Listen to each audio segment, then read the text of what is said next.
Share बाजार में शुक्रवार 31 जुलाई को लगातार तीसरे दिन तेजी रही। सेंसेक्स 166.49 अंकों की बढ़त के साथ 78,094.64 पर और निफ्टी 66.45 अंक चढ़कर 24,383.60 पर बंद हुआ। इस बीच बीएसई पर लिस्टेड कंपनी का मार्केट कैप 1.32 लाख करोड़ रुपए बढ़ गया। दिन में सेंसेक्स पिछली क्लोजिंग से 344 अंक तक उछलकर 78,272.25 के हाई तक चला गया। ये मार्क दिन के लो से 462 अंक ज्यादा है। निफ्टी भी दिन में पिछली क्लोजिंग से लगभग 112 अंक तक उछलकर 24,429.40 के हाई तक गया। गुरुवार 30 जुलाई को शेयर मार्केट बंद होने पर बीएसई पर लिस्टेड कंपनी का मार्केट कैप 4,84,56,096.485 करोड़ रुपए रहा था। शुक्रवार को यह बढ़कर 4,85,88,400.40 करोड़ रुपए हो गया, यानी कि 1,31,700.915 करोड़ रुपए की बढ़ोतरी हुई। निफ्टी पर Bajaj finance, Bajaj Finserv, Jio financial services, Mahindra and Mahindra और श्रीराम फाइनेंस टॉप गेनर रहे।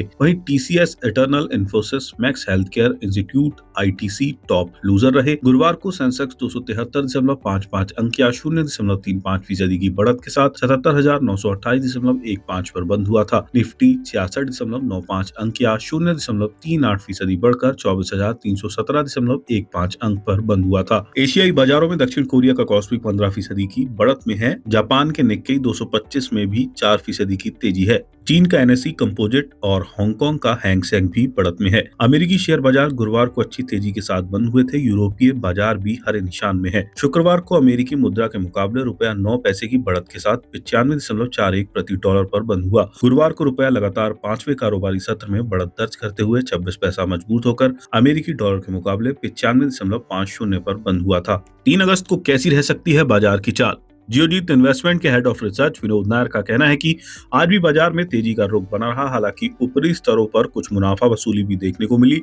हाई बॉन्ड यील्ड और ब्याज दरें बढ़ने की आशंकाओं के बीच निवेशक सतर्क नजर आए। बाजार की रिकवरी कितनी टिकाऊ होगी, ये मुख्य रूप से इस बात पर निर्भर करेगा कि कंपनियों के नतीजे के दौर कैसे रहते हैं। हालांकि अभी तक अनुमान से बेहतर नतीजे आ रहे हैं। इसके साथ ही ग्लोबल रिस्क फैक्टर भी बाजार की दिशा तय करने में अहम भूमिका निभाएगा। ओरांजा में रिसर्च एनालिस्ट अभिनव तिवारी का कहना है कि विदेशी निवेशकों की वापसी, कच्चे तेल की कीमतों में नरमी और मजबूत ग्लोबल सेंटीमेंट के कारण बाजार का आउटलुक पॉजिटिव बना हुआ है। आगे बाजार की दिशा तय करने में पहली तिमाही के नतीजों और पश्चिम एशिया की स्थितियां अहम भूमिका निभाएंगी। एसबीआई सिक्योरिटीज में head technical and derivative research Sudeep Shah का ये कहना है कि आगे निफ्टी के लिए तत्काल रेजिस्टेंस 24,450 से 24,500 जोन में है। अगर निफ्टी इस जोन के ऊपर टिका रहता है तो ये शॉर्ट टर्म में 24,650 और उसके बाद 24,800 तक बढ़ सकता है। दूसरी ओर निफ्टी के लिए तत्काल सपोर्ट 24,150 से 24,100 जोन में है। सुदीप शाह का ये कहना है कि बैंक निफ्टी गैप डाउन के साथ खुला और सेशन के पहले हिस्से में इसमें गिरावट जारी रही, जिससे ये 56,769 के इंट्राडे निचले स्तर तक पहुंच गया। हालांकि निचले स्तरों से अच्छी खासी खरीदारी देखने को मिली। इसके चलते इंडेक्स अपने ज्यादातर नुकसान की भरपाई करने में कामयाब रहा। आखिर में ये 0.10% की गिरावट के साथ 57,148 पर बंद हुआ। पिछले 4 ट्रेडिंग सेशंस के दौरान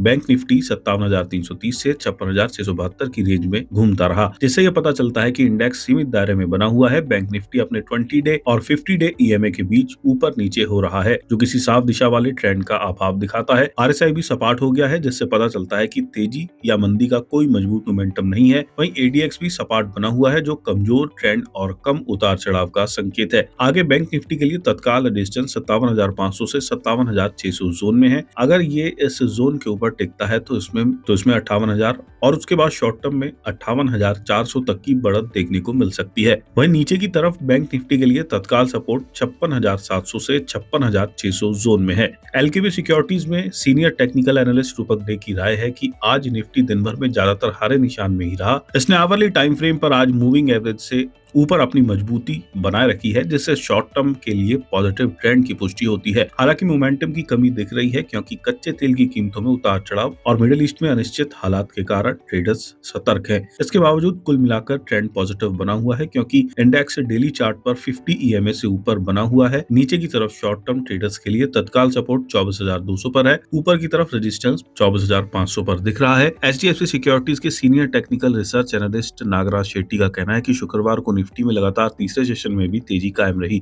और ये 66 अंक ऊपर बंद हुआ। डेली चार्ट पर अपर और लोअर शेडो वाली एक स्मॉल पॉजिटिव कैंडल बनी। टेक्निकल नजरिए से मार्केट की ये चाल ऊपरी स्तरों पर हाई वेव या डोजी जैसे कैंडल पैटर्न के बनाने का संकेत देती है, जो रेजिस्टेंस वाले स्तरों पर मार्केट में थोड़ी अस्थिरता का संकेत है। निफ्टी अभी 24,350 से 24,400 के अहम रेजिस्टेंस जोन के आसपास है, इसलिए किसी बड़े ब्रेकआउट से पहले रेजिस्टेंस के आसपास कंसोलिडेशन या थोड़ी गिरावट देखने को मिल सकती है। निफ्टी में मेन ट्रेंड पॉजिटिव बना हुआ है। अगर ये 24,400 के ऊपर टिकता है तो जल्दी इसमें 24,600 से 24,700 के स्तर देखने को मिल सकते हैं। वहीं नीचे की तरफ सपोर्ट 24,200 पर है।